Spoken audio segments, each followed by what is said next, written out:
Be sure and tell them Large Mars sent ya.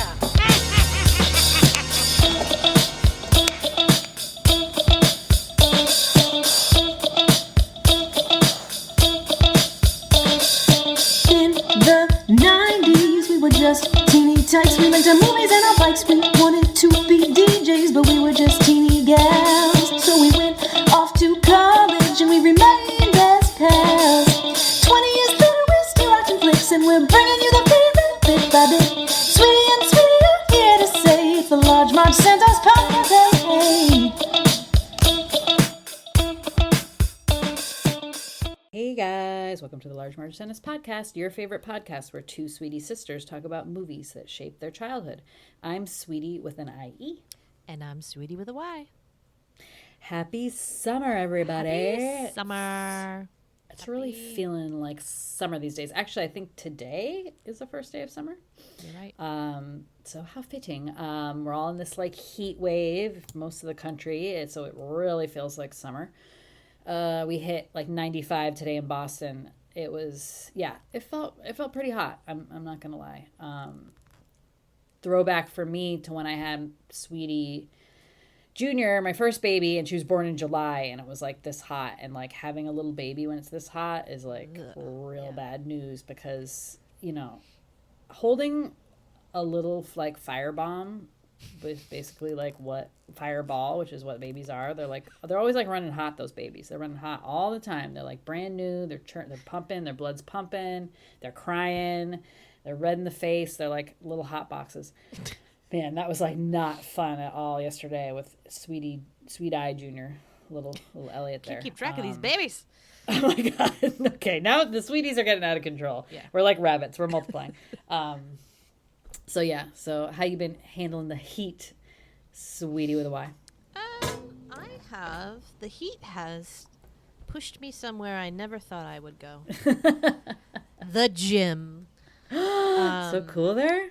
Well, yeah, it's AC. Yeah. And I was like, okay, well, and like, yeah, so that's been, I just, after That's work, great. I do that, and it's been fun.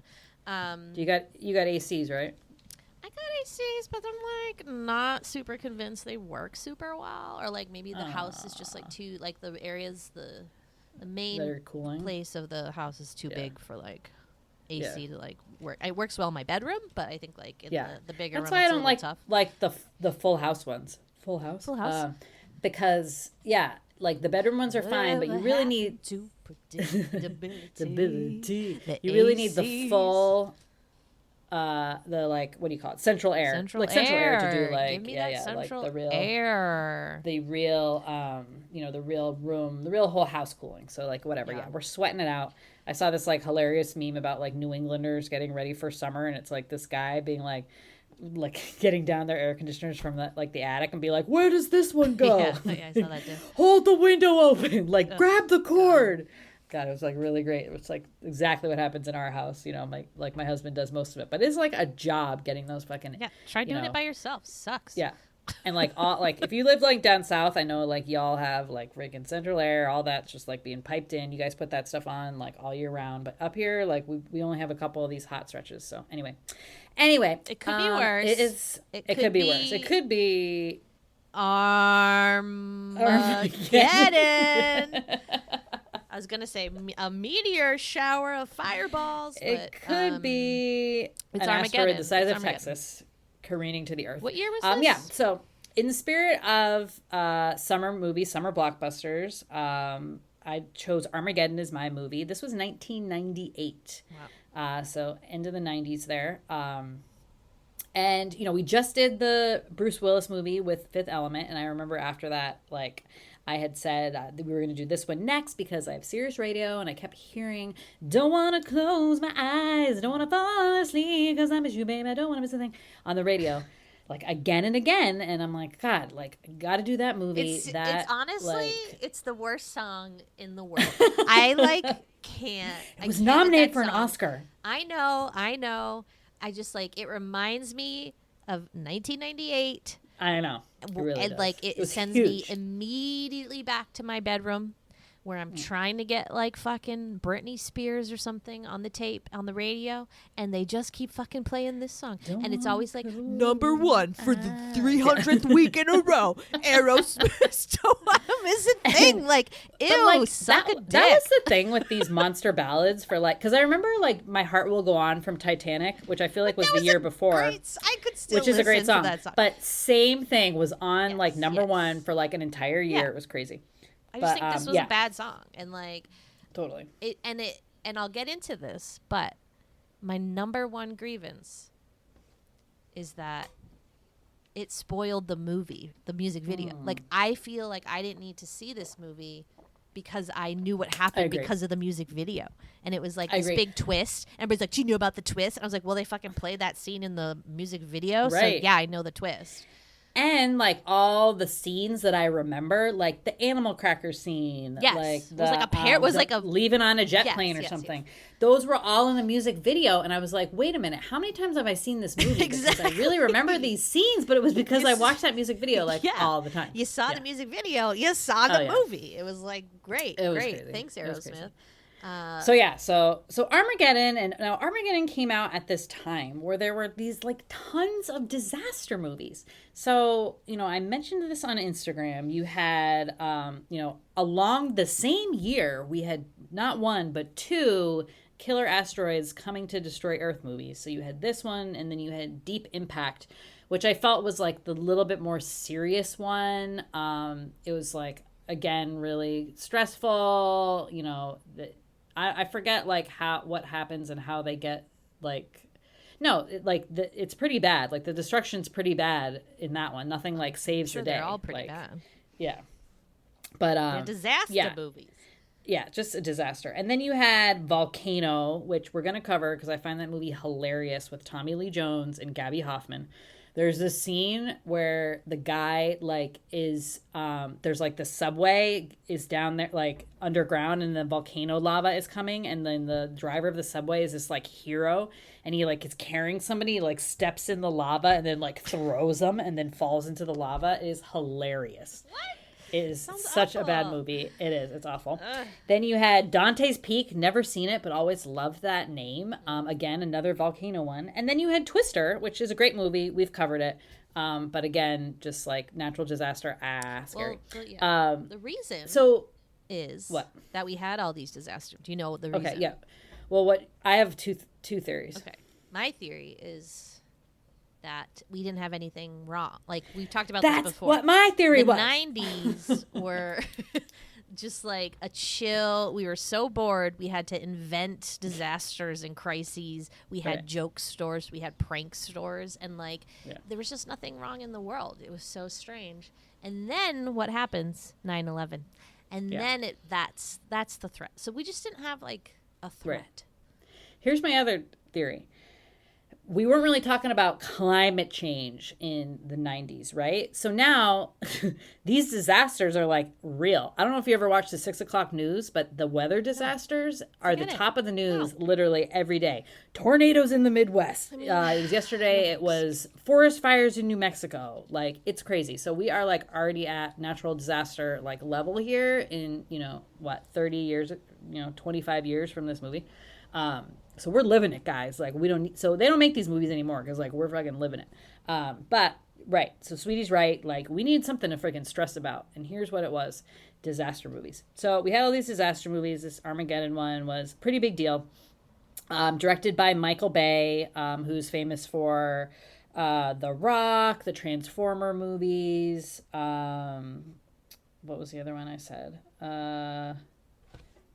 The Rock, Transformer movies. He did a lot of music videos. He is an action guy. This movie is like action-packed is not even like the word I would use. It's so crazy. It's just thing after thing, trauma after trauma, death after death. This movie made my stomach hurt. Like, my stomach was in a knot by the end. Like, I couldn't take it. Why? And I was... Why is this an entertainment thing? Exactly. I have no idea. And that's, I think, probably that's why I've never seen this. And I don't think I've ever seen any Michael Bay movie. And it's very clear to me now why. Is that Bad Boys. Like, He did Bad Boys too. Sorry, that was the right. other one. Well, I've never seen that. It's just like he just has this like frenetic like energy in these movies that it's just like it's edited together so rapidly that you're like, what is even happening? What is even happening? And it's just constant music, and it's like, it's. I don't think there's ever a time where music is not playing in this movie, and it's just like, so much blowing up things. It's like a little boy making a movie, being like, I want to blow up stuff. Yeah, blood. So I would say bloodless weird. Carnage. There's no like blood really. You don't like see anybody. No, but you really know get, like, that all those up. People just died because they just got all blown up. Like you don't totally. see the gore, but it's like it's just like I feel like in other action movies there's like an explosion, but you're not like right up close to the people or something. Like it feels very like invasively violent or something. Like I can't even. Here's what I hated before the big asteroid. Like things that before the big thing is supposed to come, all these little ones come, we'll talk about it. Like the one where it happens in like Asia somewhere, they show all these little kids. Yeah. They show all these little Asian kids, and then it's like fireball, boom. What the fuck? It's so and weird. What happened to those kids? You don't need that scene. Like you could have saved yourself like $8,000 million by just cutting that scene out and being like, there was another one in Japan. Like, it's so stupid. So, anyways, it was crazy. He's not for me. I know that he's like often made fun of for being a shitty director, and like that's a lot of like people's, that's an easy argument to make that he sucks. So we joined the club. So Jerry Bruckheimer also involved with these, again, like big like action director, producer and stuff like that. So it was like his money behind it. And like a lot of the actors, because this is quite a good cast, I would say. And it said in the trivia, a lot of these actors really just did it for the money. So Steve Buscemi was like, I wanted a bigger house, so I did this movie. Like, like Billy Bob Thornton, I think or Bruce Willis was on the line. He had to do it because he dropped out of some project another Disney project, and he had to promise them this movie and like 2 others. So people were kind of like, had to do this for money reasons or contract reasons. Sounds like blackmail. Yeah, kind of. So, starring Bruce Willis, but, he's great in this. He's like, the same character basically plays tough guy, smart, like blue-collar guy. Yeah, smart, scrappy guy. Yeah, smart, scrappy guy, like good looking. Everybody loves him, blah, blah, blah. Daughter problems, whatever. Women problems, whatever. You have Billy Bob Thornton as like the Washington like the NASA guy. Sorry, a NASA guy wanted to be an astronaut. Turns out he just is like a geek. Houston, we have a problem. The command center guy. Mm-hmm. Where's his vest? Where's his white leather vest? Isn't that what all the commanders wear? I don't know. Just kidding. It was just Ed Harris that time. Oh yeah. Steve Buscemi as a actual brilliant geologist with a dirty mind. Oh, is that what he was? Character's like kind of funny. Yeah. And Wilson randomly. You have Ben Affleck as in the punching bag role. I mean, this guy like literally almost dies maybe 10 times. But he makes it at the end, guys. And also the love interest. So they kind of turn this into a romantic thing with Liv Tyler. Don't want to close my eyes. Don't want to fall asleep. I miss you, babe. Don't want to miss a thing. My daddy did that song. And then her daddy, like they did like the whole soundtrack. They were on. So Aerosmith did a bunch of the songs. Yeah. It was strange. Get over it. Will Patton, I didn't like totally recognize him. He is like the kind of sidekick guy, really loyal guy. He is like the little kid he's like estranged from. The real sweetie guy. He seemed like kind of slow, but like really nice. Yeah. One of the women was like, "It's the salesman." Oh, okay. Yes. I thought he was a salesman. I was like, I thought he was an oil driller.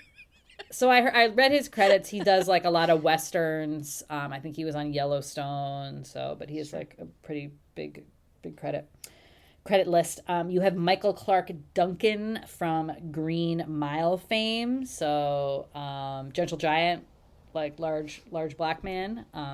It's very sweet. Always sweet little role for that guy, even though he's a gentle giant. Let's just say it. You had Ken Hudson Campbell, otherwise known as Groundhog Day guy, as like the fat, sweet guy with a lot of tattoos who unfortunately dies. But we just called him Groundhog Day guy because he's the guy he meets in the hallway. Yep. You have Keith David, who I know now from the Shadow Man from Princess and the Frog, because Sweetie Jr. watches that movie every day. But he's great as like the head of the military, who's, you know, kind of like the bad government side of things. You had, what is this note? Who is this? Jason Isaac, who you would better know as Malfoy the father, Malfoy Senior.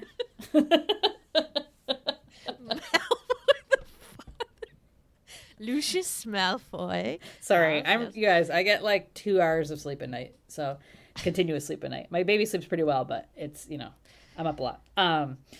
Yeah, so he's very like young in this. This must have been like one of his first American movies or something like that, because, you know, he's British and he's British in this. But I was like, oh my God, is that blankety blank blank? And it was Malfoy's father. Yeah. Okay, then you have Peter Stormare is this guy's name, who plays like every weirdo Russian, I feel like, in a movie. Or just if like you need any European? like European descent, Yes, right? Because yes. like 'Cause he's wasn't Swedish, he also, actually. Oh yeah, he's in like Chocolat and like he's just a very Minority Report. He's the guy who he's takes just out the like- eyes. Yeah, he's a character actor. And he's always kooky. Yeah, he's so great. But like he was, again, like so kooky in this. Russian guy saves the day. Yeah, and then randomly George Costanza's mom. I don't know if you saw that lady. Like the guy who spotted like the asteroid first, like in the camper. The wife who was like a real bitch. And he's like, I want to name it after my wife because it's a stone cold bitch or something like that. Yeah. Yeah, so just like a lot of like random people. You're like, you know, one of our favorite segments. Oh, it's that guy. Hey, who's that guy? The list goes on with this. So yeah, it was a crazy movie. I, you know, enjoyed it, but like I said, not enjoyed it because, you know, my stomach freaking hurt. It was really, really, really stressful. And I can't imagine like sitting down and being like, hey guys, let's watch my favorite film ever. Armageddon. If this was on TV, would I like skip right by? Sure. Maybe but like in the background at a party or something. It's just like, yeah, like you said, you're just like waiting around for the next person to die and like, or like the next tragedy to strike. And it's like, that's just like fucking exhausting. It was like, it'd be like something exciting. Yay, we did it. Oh, something bad. But we did it. Right. It's bad again. Yeah. It was like, boop, we did it. Somebody's gonna die. Someone's gonna die. Yeah. It's like, it's fucking exhausting. So like, I'm over it. Right. I didn't know what was happening. I don't know anyone's name. Exhausted. Couldn't figure out who was dying because everyone's in like a fucking giant suit and you're like, I don't know who that is. At one point I thought Bruce Willis was dying and I was like, he's dead now? I was like, that was someone else. It was hard to see. Like I can't imagine seeing this in a dark movie and being like, oh my God, like what is going on? Right. Okay, so I'm going to try to make this synopsis quick and dirty. I made it up into 8 steps. I took some notes. So, 8... What did I say when I was writing these down? I said 8 easy steps. Yeah, 8 easy steps to Armageddon. Cool. Here goes. It's time for the sweetie synopsis. Yeah. Sweeties. Oh, there were like so many quotes in this, and now I can't remember. I got one. What is it? It is... Gosh, I took so many notes. Page 5. Harry, I love you. at the end. Ben. Oh, one of my favorite ones. Why do you have a gun in space? Yeah, there were some good ones. There were some good ones. Some goodies. All right. So, scene opens. Regular old day on the New York City streets.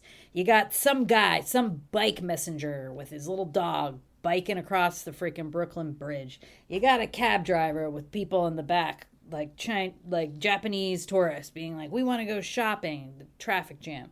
You know, it's a hot day. Boom! Fireball. People get wiped out of nowhere. What the hell was that, guys? Fireballs come out of nowhere. Boom. There goes Grand Central Station. There goes the Empire State Building. There goes cabs flying. Like freaking, it's just calamity. It is insanity out there. What the hell is going on, guys? I thought you said you weren't going to be in the weeds. I feel like... 8 years later, we're there. That's the first step. New York City asteroids. Okay. Come to find out, there's a giant asteroid headed for Earth. It is the size of Texas, and NASA is freaking out. They have plans for, disaster plans, let's say, of what happens if, because, asteroids are freaking all bouncing around out there. There's going to be one, that's how the dinosaurs died. They show that little clip. Allegedly. That's how, allegedly. That's how the dinosaurs became extinct, right? A big asteroid, flew in, there was a big dust storm, all the dinosaurs couldn't survive, blah, blah, blah. So NASA has all their best scientists out, and, no, that plan won't work, that plan won't work. But then they decide what we need to do is get this asteroid blow it up from within with the nukes. How are we going to do that? We're going to get the best damn oil drillers in the world, and that is Bruce Willis. So here's my question. So remember they give that analogy? I think it's Lucius Malfoy. Yeah, he's like, if you were holding a lit firecracker in your hand or whatever, and you close your fist around it, you lose your hand. But if you put it, I forget what the other alternative was that I was didn't less get it damage. either. But my question was okay, but do you still have a body?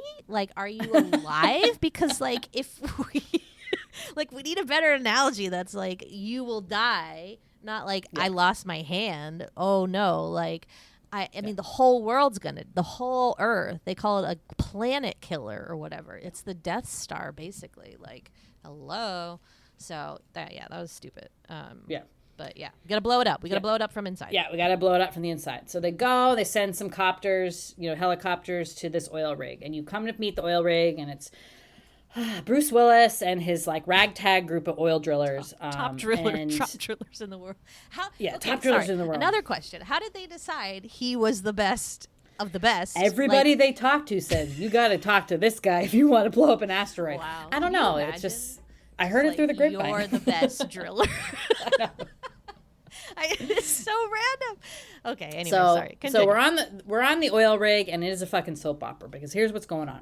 Bruce Willis's daughter, who's over 21 years old, is in a relationship with this young guy on the drilling team, and he's pissed about it. So it opens up where he's he finds them in bed together, and he's then goes after him with a shotgun. And it's literally, okay, I'm pretty sure that an oil rig is a very flammable place that you shouldn't be shooting guns around. And this guy is wild, wild west, shooting a rifle at this guy with no shirt on and boots untied. Yeah, running away. Very, very dangerous. So anyway, that starts the whole thing. They come get him and they say, listen, secret mission, don't tell anybody, but he has to bring his daughter along because he can't do anything without her. And they go to Washington. So they explained to him the whole sitch, and they said, okay, and I guess he had this special drill that they tried to recreate. He has some patent on this special drill, but they put it together all wrong. So they also need his expertise on that. And they said, here's the astronauts that we're going to train to do this job. And, he thinks about it, and he's listen, if this is so dire, and they have 15 days or whatever. If this is so dire, I really would prefer to use my own crew and my own guys to do this job. And, it's not going to be any astronaut-y stuff. We're just going to do the drilling. So they're fine, let's get those guys here. So he gets all his best men together, and the FBI goes and picks them up, and they're basically undergo 15 days of this massive NASA training. They get some physical exams done. Why did they need prostate exams? I have no idea. Do you remember that part? It was just they were okay again. So we're talking about. So I get astronaut. Yes, typically you don't want your astronauts to be unhealthy and have a situation up in space. My question is we're all gonna die anyways. Who cares? If somebody has cancer, that's what I'm saying, and they're going up on an asteroid to blow it up, they're probably not coming back. Everyone in this movie thinks this is just a jaunt to an asteroid, and you're coming back. No one seemed to ever be we might die up there. Did you get that sense? It was very strange. The only one that did was the Steve Buscemi character, who basically took out a loan for $100,000 to go to a strip club right before he left, because he knew that they weren't coming back.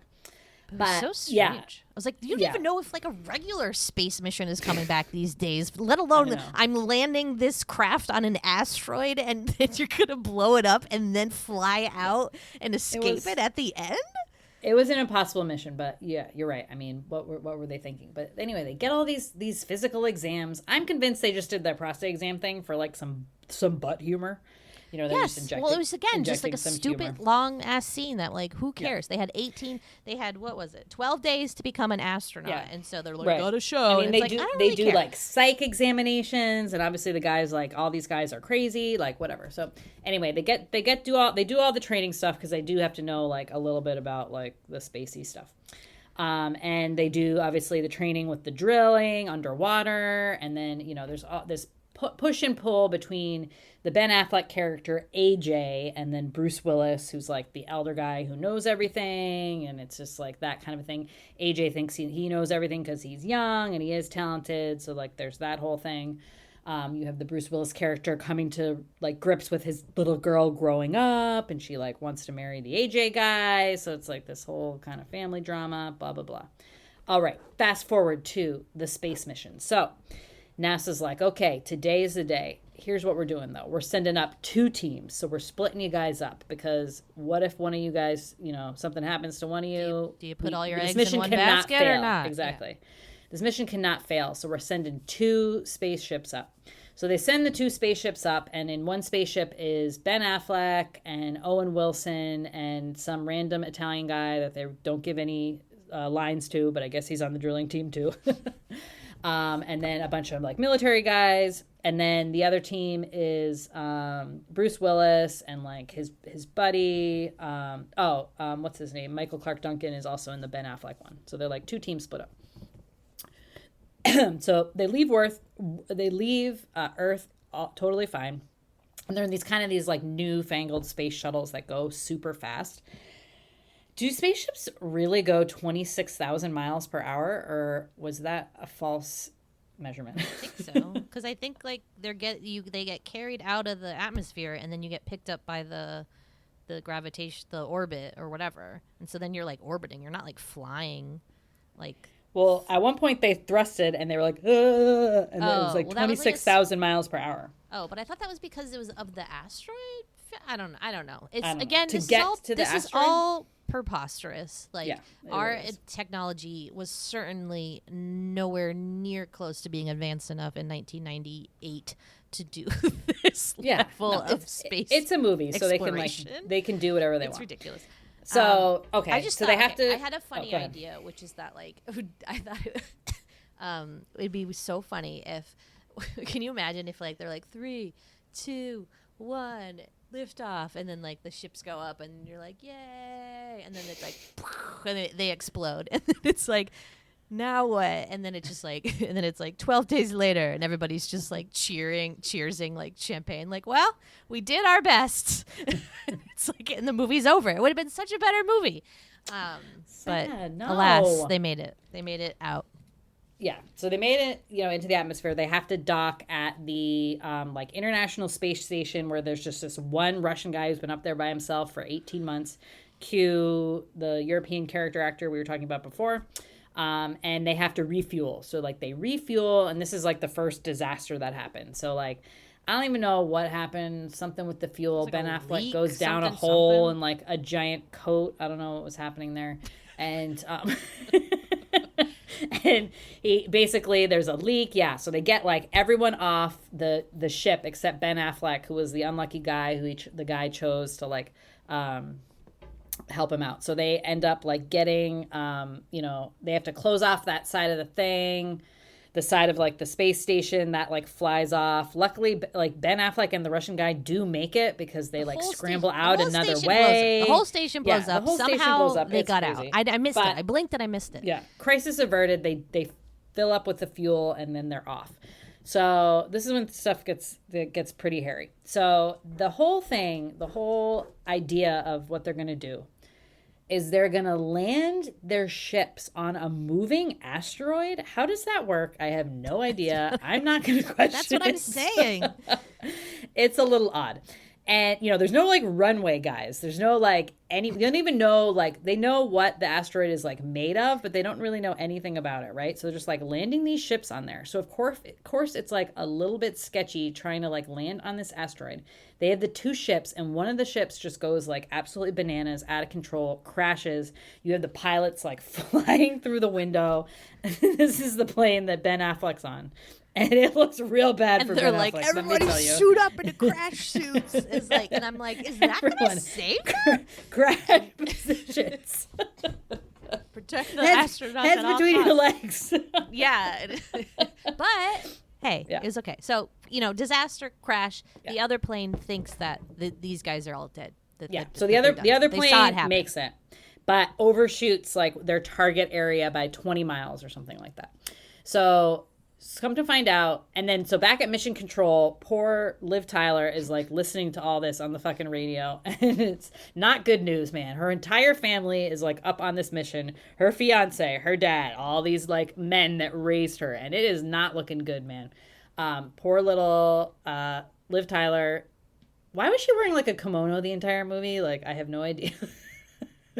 Where is she staying? Like, where is she? She's got a cot, like, in the back? I think she was in that conference room that entire 12 mission. days, yeah. How long was that mission? Yeah. Ridiculous. It was crazy. So it's really bad, you know, and she thinks Ben Affleck is dead because they don't have any radio contact with either of their ships. It's like, but they know that one of them definitely, like, has blown up and the people are most probably dead. But they aren't, because Ben Affleck is going to make it out of this film, let me tell you. So he's still alive. R.I.P. Owen Wilson. R.I.P. the pilots of that ship. R.I.P. the Italian guy that they didn't give any lines to. But Michael Clark Duncan, Ben Affleck, and funny Russian dude have all made it. So they got to figure out, like, where the frick they are. So they, like, climb into the Armadillo, which is the basically digger, like, machine... like a rover, tractor, rover thing, yeah, with like a big drill head on it. And they like freaking drive that thing on the asteroid like it's the freaking Route 66. I mean, what? Like, what? How do you know? Like, there's no roads on this asteroid. Like, where the hell do you think you're going? Okay, and this, by the way, this asteroid looks insane. Like. They landed on, I think they say a line about like Dr. Seuss is like whatever, but like to be real, we're talking, this is like Tim Burton's like wet dream is this asteroid. Like could they make it less insane? Like it just looked so stupid and fake. And like, is that really what asteroids are supposed to look like? It's just like so dumb. Also, remember the Pathfinder? Yeah. It was like such a big deal. No. Not the car. Nissan Pathfinder. Not the Nissan Pathfinder, which we did have. No, the burgundy I'm talking about the Mars rover or whatever that they like sent. Oh, yeah. Remember, it was like such a big deal, and it was like such the thing of the time. It was like that little rover, and it was like a huge deal. What even happened to him? Did it make it back? Did it just like it died and it's still on Mars? I mean, it got info. It sent info back. I'm pretty sure. Okay. Yeah. He did his job. Don't quote me on that, but good for him. So yeah, so you have like that's like so Ben Affleck and Russian guy and Michael Clark Duncan trying to find their way to the other guys.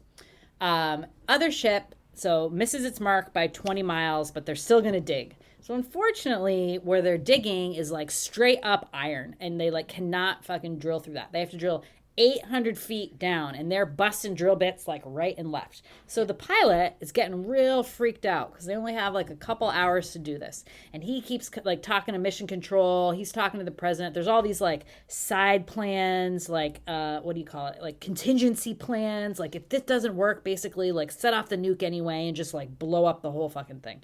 But he doesn't tell anybody else. But this is my favorite. Sorry, this is my actual favorite line. Is what Bruce Willis says. I have never missed a depth that I have aimed for. He is serious about drilling. He is the best driller you've ever met. Oddly specific. Yes. Great point, Bruce. So they're having some trouble with the drilling, like I said. At one point, the president, like military get wind, like they're not going to fucking make it. And like they tell the guy, like contingency plan, get your gun. You tell these guys this nuke is blowing up and you're going to be blown up with it. and like they won't stand for that. And like, yeah, Bruce Willis says like, I'm gonna do this, like, believe me. So they're able to like disarm the bomb, even though it gets like remote started by from Earth. So they like have to make this mission. Meanwhile, Ben Affleck is driving this rover, and they come to like what is essentially the Grand Canyon on this asteroid. And Ben Affleck is a genius because he thinks like, you know what? I remember what the hot astronaut lady trained us. She said like, if you have to put on the thrusters to like sink down, else there's no gravity, so you would float up. So the only reason they're able to drive is because they have like the thrusters on that little rover thing. So as soon as they take those off, like the thing's gonna float. So they remove the thrusters and they float across this Grand Canyon. But then this part was insane.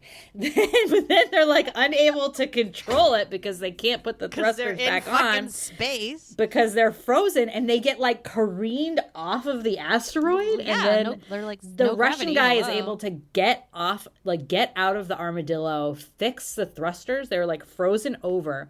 And then they're able to like thrust themselves back onto the asteroid within basically striking distance like of the other team. It was like totally like, bananas. And they're like, "What up, dudes? We made it!" So crazy. It's so dumb. So now they have the full team, and it's good because they need their equipment. It's good because this is the exact situation that was like the underwater drilling scenario, right? Wasn't it, or is that the end part? No, that is it. No. And Ben's like, I can do this. Because remember, in the simulation, Ben was like going on too long. And they were like, pull it back. It's going to break. And then they cut the training program like early because they thought it was going to break. And he was like, no, you just have to let me keep doing it. So it was like his time to prove himself, basically. Yeah. Which he does. Anyway, so now they're two teams, drilling. And some stuff happens. More people die.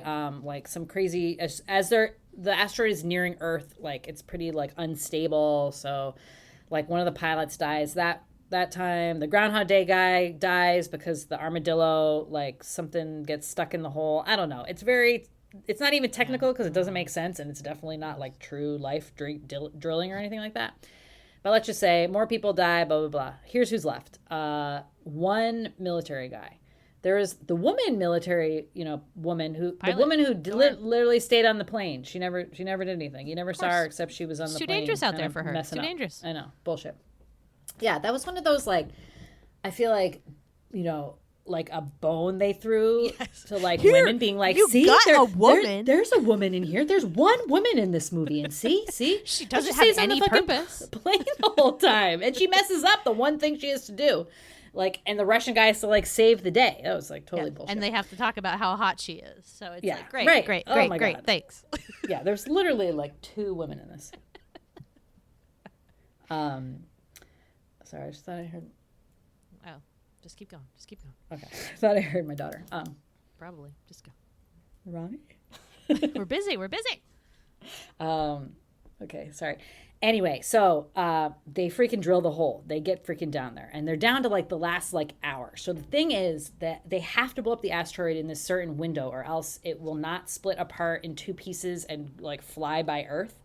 Like it'll split apart, but then it'll be like two asteroids hitting Earth instead of one, basically. So they need to do it in this like one window. So time's running out.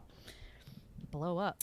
So there is this big like I said, the asteroid's like pretty unstable as it's nearing Earth, and the nuke gets like all shaken up, and the freaking thing's remote starter like doesn't work. The trigger is dead. So someone is gonna have to be with this damn nuke when it goes off. So unfortunately, they gotta draw straws. Who's it gonna be?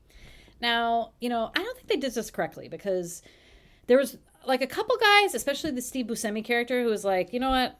I'm like prepared to die, like I'm fine. But no, like Bruce Willis is like super noble, and he's like, it has to be me. But then everyone loves Bruce Willis so much that they won't let him like just volunteer. So let's draw straws. We're all men, like we're all going to sacrifice ourselves. I can't go home and say. If two guys are volunteering, just have them do a coin toss. Why does everybody else have to get looped into this deal? I thought it was bullshit, but they draw straws, and who freaking gets the straw? Poor punching bag. Ben Affleck. And he's the one that's suggests it. It's like Ben Affleck, unluckiest character in the whole movie, is like, let's try my luck. Let's do this. Let's do this straw thing. He really is. You know, he's engaged. He has like a fiance at home. You're gonna let him freaking pick a straw? Come on, get out of here. Yeah, so crazy. With that. So okay, so of course, Bruce Willis is like, I'll walk you down there, and they have to go in this like basically like elevator tube down to the surface, and then he like basically, then this is all in the music video,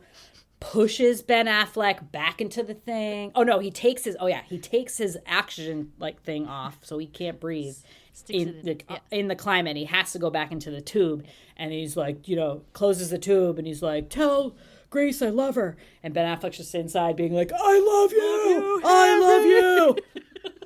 Harry, I love you. Harry? Don't do this. I think it's Harry. He's doing the right thing, you dumb shit. Yeah, like, exactly. You got your whole life ahead of you. Like, he's old. Come on. Like, give me a break. So he stays, and he's going to detonate the bomb. So, of course, it's, like, down to, like, the literal second before the window was going to close where they had to, like, blow this thing. And, of course, like, he gets, like, blown off, like, a ledge or something. He, like, loses the trigger. It's all, like, very, very stressful. The plane barely gets off the asteroid with, like, all the other people in it. It's like a busted ship or something. Yeah. Like, of course.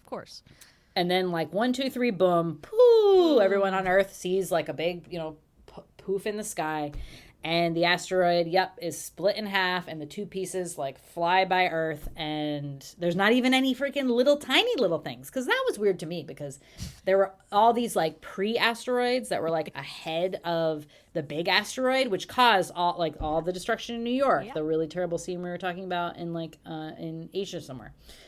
And then this one, they're like, oh, lucky, all the debris got burned up in, like, the atmosphere. Lucky us. Like, it's all over.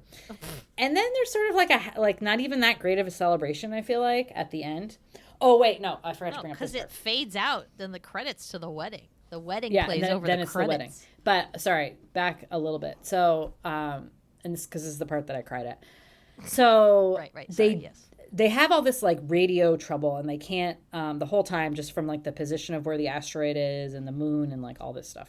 So they finally do get like able to radio back to like the command center and then to the spaceship, and it's like Harry just saying like talking to Grace, his daughter, and he's telling her like, oh honey, like I'm so sorry, like I promised I'd come home but I can't. It's just like so I will say that did get me crying like pretty hard, because it was really sad. He says like all these nice things to his crew members. They're all tearing up. I mean, it was, he was a good guy. It was great, and I hope they named like something great after him. Maybe the day in remembrance, Harry whatever day, whatever his name was, Harry Myth. I don't know. The end. Ben Affleck and Liv Tyler get married. They did a really nice thing where they put headshots at the wedding of all the people the people that couldn't make it there, the people who died. And I'm sitting there and I'm like, oh, fine. Oh, so smart. They're going to tell us exactly who died, because it was really not very clear to me at all. And you're like, you go down the line, it's like, Owen Wilson. I'm like, oh man, really? And then it was like Steve Buscemi. I was like, oh, no, wait, did Steve Buscemi die? No, he does not die. He lied? After all that? Okay. So Groundhog Day guy, I was like, oh, when did that happen? And then they stop, and then they like cut off the pan of the faces, and so you're like, great, I guess no one else was important. So too good. But yeah, I'm sorry, I know some people love this movie. We didn't see it. I didn't see it. I don't like disaster movies. I don't really like action movies like this that are just like boom boom boom boom boom. Like I like Speed, but like this, like the movie Speed, not like Speed, the Thing. Like there's a difference, right, between Speed and a movie like this. Like, this is just so it's very obvious. Like, some and, people cliche. Love that, that those thrilling movies basically edge of your seat, right? Isn't that like the phrase? But it was where like you don't even get like a breath, like it just keeps going and going. But it was not serious. Like it felt like a like I was watching a parody of Armageddon and not really Armageddon or something. Like I was like, is this a joke? That's why I found like this one as like the non-serious one versus the Deep Impact, which felt a little bit more like sciencey, a little bit more like a serious, like more disaster movie with feeling. And like there's a human adversity like kind of plot too, right? That I like a lot. I read a lot of books about that, where like humans are overcoming these incredible odds and like saving the day and surviving. Like I love those kind of stories. And this kind of has that too. But yeah, it was just like a little too over the top. You know, it just went like one step like too far, I feel like. 10 steps too far. Yeah, 20 steps too far. Yeah. Okay, so as we talked about, memorable scenes. So as I already said at the end, I was waterworks, man, crying when Bruce Willis was saying goodbye to his daughter. Pretty sad. The animal cracker scene. Okay, so Ben Affleck and Liv Tyler have this like romantic... You know, at this time, this is 1998, so Ben Affleck was new. He was fresh. He was the hot thing, the hot ticket. Was this when he was dating Jennifer Lopez? Maybe? I don't know. No, I don't think so. Was this around Good Will Hunting right after? Yeah, right after. So he's coming off, he's like, you know, and he's very, like, fit in this. I mean, he's kind of skinny, but, you know, he's good looking. Though, turns out, I read... that he got his teeth fixed for this movie because in the first couple scenes they shot, the director was like, on camera, your teeth look like baby teeth. Ooh, that's not good. Chiclets. Not a good note. All right, now we got to go back. Yeah, the Chiclet teeth. Now we got to go back into Good Will Hunting and check those teeth out. So he paid for veneers. You know, they paid to get him veneers, $20,000 for new teeth. Whew. Wow. So there you go. And so he has this romantic thing. And again, you know, Liv Tyler, very big at that time. Aerosmith daughter, she was in all his videos. And then she was in like Empire Records. You know, she was in a ton of stuff at this time too. She is so pretty, by the way. I'm like, just like, she's just very classic. Unique. And like very no one unique. has a face like Liv yeah, Tyler. but And it's that's just, what makes her so beautiful. I just kept looking at her. She was just so beautiful in this whole movie. They have this romantic thing. They go like, so right before everyone goes up and they basically think they're not going to come back. They're all like, Harry's like, I want my guys to have one night out in the town. I want them to have 10 hours away from all this training. Like this has been totally nutso. Like let's give them a break. So some guys go to a strip club. Some guy goes and sees his son who he never has really met. What did Bruce Willis do? I don't remember. Did he not do anything? Maybe he didn't do anything.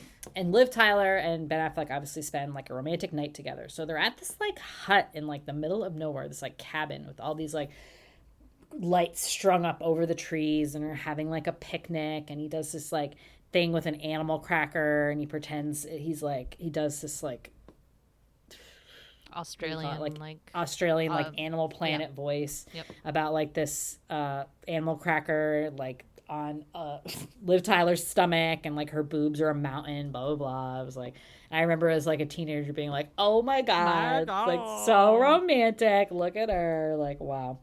And then when they're saying goodbye, he sings her Leaving on a Jet Plane by John Denver. And then all the other guys kind of like sing along. And I remember that scene and being like singing along and be like, this is, I mean, okay. I think when I first saw this movie, I'm like, this is a great movie. As someone would who was like 15 years old. Yes, okay. Exactly. So I'll say like, I got caught up in it.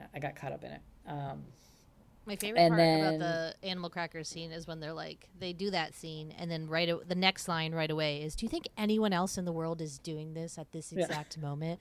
And it's like, wait, are you asking if somebody's doing animal cracker safaris on tummies? Like, I don't know. And it's like, oh, the answer is yes. He meant just like saying goodbye, maybe I don't know. It was like, I was like, what is he asking? Who knows? So weird. And also, he does have a point that animal crackers really should be called animal cookies. Yes. Not crackers at all, really. No. He was right. Maybe they started off as crackers. Because there was that song, Probably. Animal Crackers in My Soup. So maybe they started off as crackers, but then you don't they want changed cookies in your soup. That's gross. So all right, we cracked it. We cracked the case, Ben. Wait, let me tell you like a funny toddler thing. So I gave my daughter she had like nuggets and ketchup, and then I gave her like a yogurt. And so she had the spoon, and she was like eating the yogurt with a spoon. And then I see her like looking at the spoon and like contemplating it, putting it into the ketchup and like eating the ketchup with a spoon. So I'm like, yeah, like you can do. I saw her like thinking about it, and she's like, I could like, you can eat the ketchup with a spoon. Like I'm not judging you. And then she goes, maybe I'll put the ketchup in my yogurt. That's what she was thinking. I was like, ew, no. That probably really made her want to do it more. I thought she was being so cute, being like, look at me eating my ketchup with my spoon. No, she wanted to like mix her ketchup and yogurt. Nasty. Anyways, yeah, so that's my theory. Animal crackers used to be crackers. Smart. They changed the recipe. Maybe they dropped the crackers and went with the sweet ones and just kept with the crackers because that's all they knew.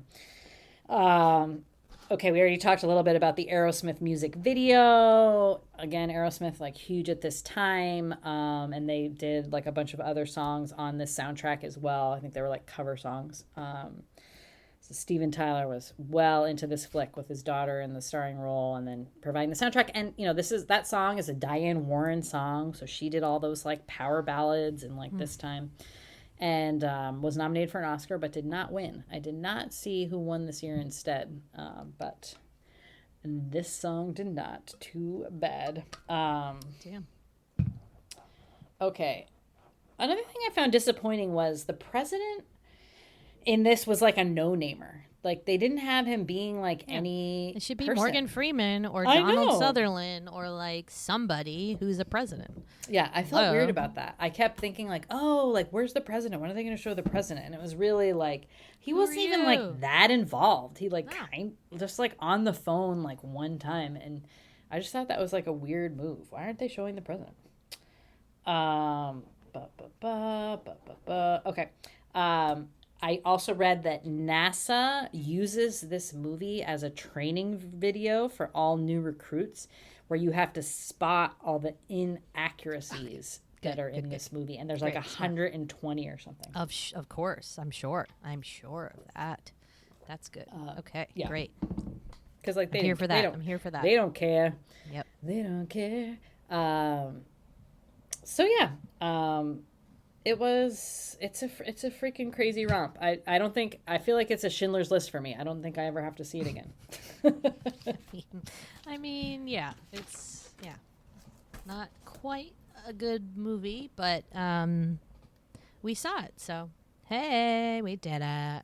Yeah, I mean, I think. All right, well, the life next? of this podcast, we have to. Have to do one disaster movie, and this is. Did you see they released that documentary Brats, the Brat Pack on Hulu? Maybe we should watch that and do an episode. Did you talk to Jimmy because he said that to me yesterday, and I love him. No. Oh my God, we're on the same wavelength. I said we do not do current things. We do. We can if we want. We're switching it up. We're running out of movies that we like, so. No, I say we do whatever. No, you do whatever you want. I was thinking you wanted to do Joy Luck Club for so long, and I know. I just don't want it to be a total downer for you. It's gonna be hard because I'm a mom of now? the baby part where she baby in the tub. Mom stuff is like tough for me now. It just means I'm gonna cry a lot, but it's fine. Like crying's good. I mean, we cried already without having children, so only imagine now how you're gonna react. I know. No, I'll do that. I'm reading this book now. It's very good, but it's about a woman whose parents are Chinese immigrants, and they like didn't teach her Chinese or Mandarin. They wanted nothing to do like with China and just wanted her to be like American. Mm-hmm. And so she's very conflicted about that. Like she goes to China and everyone like sees her as an American, but when she's in the US, like everyone sees her as Chinese, and she doesn't feel Chinese and she doesn't feel American. You know, she's in this like halfway place. And it really reminded me of the Joy Luck Club in a lot of ways. Okay, so great. If you would like to do that, doing it. I am behind you. I was going to tell you today. I'm on board. Great. Finally. Because I'm leaving on tune a in jet next plane. time for the Joy Luck Club on Large March. I like how we're previewing. We're like locking ourselves into the movie, the episode before. This is the way now. This is the way that we hold ourselves accountable. So, all right, guys. Well, thanks for sticking with us. We love you. We miss you. You can find us on Instagram at Large Marge Sent Us. Thank you, as always, for listening. Bye.